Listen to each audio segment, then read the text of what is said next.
പിന്നെ നമുക്ക് ഇഷ്ടംപോലെ എഴുത്തുകാർ മത്സരിച്ചിട്ടുണ്ട്. ഞാൻ ജയിച്ചവരുടെ കാര്യമാണ് പറഞ്ഞുകൊണ്ടിരിക്കുന്നത്. ഇനി ഉള്ളത് സിനിമാ രംഗത്ത് നിന്നും ജയിച്ചവരെ കുറിച്ച് പറയാം. നമ്മുടെ ഇന്നസെന്റ് 2014 ചാലക്കുടിയിൽ നിന്ന് ലോക്സഭയിലേക്ക് അദ്ദേഹം തിരഞ്ഞെടുക്കപ്പെട്ടു.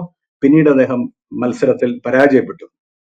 2024 നമുക്കെല്ലാം അറിയാം, സുരേഷ് ഗോപി തൃശ്ശൂരിൽ നിന്നും വലിയ ഭൂരിപക്ഷത്തിൽ NDA സ്ഥാനാർത്ഥിയായി വിജയിച്ചു. കൊല്ലത്ത് 2016-ലും 2021-ലും മുകേഷ് വിജയിച്ചു. ഇത്തവണ അദ്ദേഹത്തിന് സീറ്റ് കൊടുത്തിട്ടില്ല. 2001 മുതൽ പത്തനാപുരത്തിന്റെ ജനപ്രതിനിധിയാണ് KB ഗണേഷ് കുമാർ.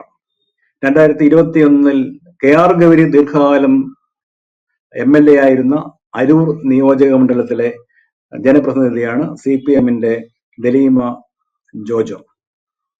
ഇനി കഴിഞ്ഞ കേരള രാഷ്ട്രീയത്തിലെ അടുത്ത കാലത്ത് വലിയ കോളിളക്കം ഉണ്ടാക്കിയ അൻവറിന്റെ രാജി നിലമ്പൂരിൽ നിന്ന്, അത് കഴിഞ്ഞ് നടന്ന ഉപതെരഞ്ഞെടുപ്പിൽ ആ നിയോജക മണ്ഡലം കോൺഗ്രസിന് വേണ്ടി തിരിച്ചുപിടിച്ച ആര്യാടൻ ഷൗക്കത്ത്, അദ്ദേഹം കോൺഗ്രസിന്റെ നേതാവാണ്, മുനിസിപ്പാലിറ്റിയുടെ മുൻ ചെയർമാനാണ്. സർവോപരി അദ്ദേഹം വലിയ സിനിമ നിർമ്മാതാവും സംവിധായകനും തിരക്കഥാകൃത്തുമൊക്കെയാണ്. ഇങ്ങനെ ഒട്ടേറെ ജയിച്ച ചരിത്രമുണ്ട്. പരാജയപ്പെട്ടവരുടെ എണ്ണമാണ് ഒരുപക്ഷെ അതിൽ കൂടുതൽ.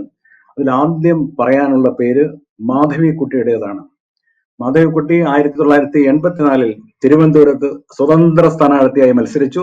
OV വിജയനും M മുകുന്ദനും ഒക്കെ മാധവിക്കുട്ടിക്ക് പിന്തുണ നൽകി. ഓരോ സ്ത്രീക്കും ഓരോ വീട് എന്ന വളരെ അട്രാക്റ്റീവ് ആയിട്ടുള്ള, ആകർഷകമായിട്ടുള്ള, ഒരുപക്ഷെ ഇപ്പോഴും പ്രസക്തമായ മുദ്രാവാക്യം ഉയർത്തിയാണ് മാധവിക്കുട്ടി സ്വതന്ത്ര സ്ഥാനാർത്ഥിയായി 2 മുന്നണികളെയും വെല്ലുവിളിച്ച് 84 മത്സരിച്ചത്. പക്ഷെ ആകെ കിട്ടിയ വോട്ട് 1786. അതിനുശേഷം 1989 അതേ മണ്ഡലത്തിൽ ഇടതുപക്ഷ ജനാധിപത്യ മുന്നണിയുടെ സ്ഥാനാർത്ഥിയായി ONV കുറുപ്പ് വരുന്നു. അദ്ദേഹം 50,913 വോട്ടിനാണ് പരാജയപ്പെട്ടത്.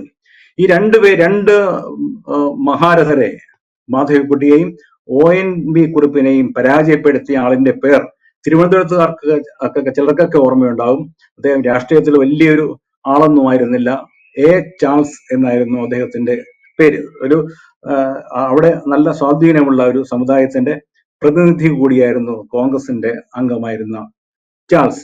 കൂടുതൽ വാർത്തകളും വിശേഷങ്ങളും നിങ്ങളിലേക്ക് എത്താൻ ABC മലയാളം സബ്സ്ക്രൈബ് ചെയ്യുക, ബെൽബട്ടനും അമർത്തുക.